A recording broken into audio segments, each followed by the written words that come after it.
side of the island to perform. Chris and I really got kind of close back in 2010 when we planned our trip to Kona. It wasn't the intent that we were going to have a band festival. It was the economy was so bad in 2009 that I thought that I wouldn't be able to afford sending my kids off island to Oahu or Hawaii or Maui.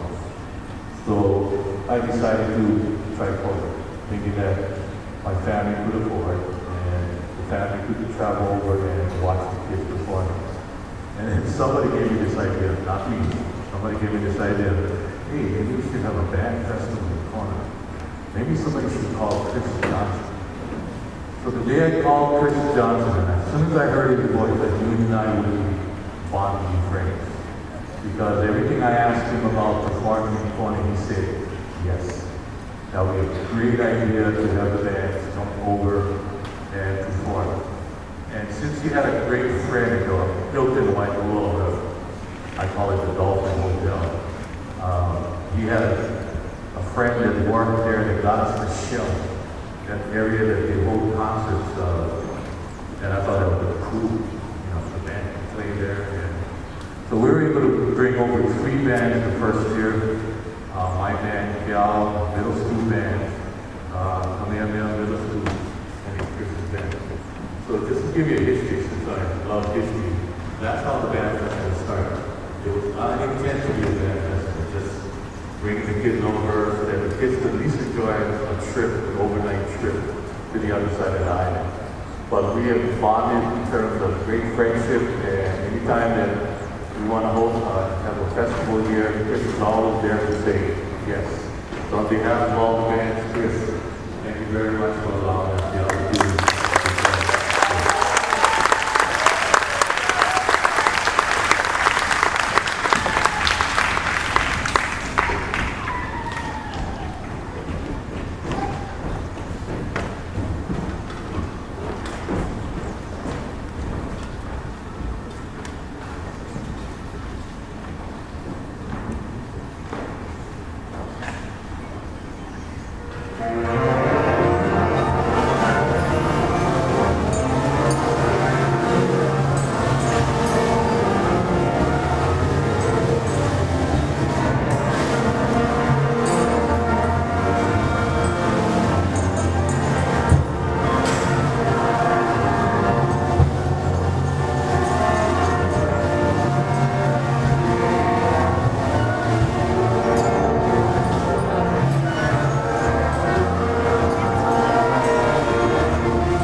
Being a typical band director, so I'm not a math major, I guess I counted the number of chairs incorrectly, so as you can tell, we moved some chairs, but I had too many, too many chairs.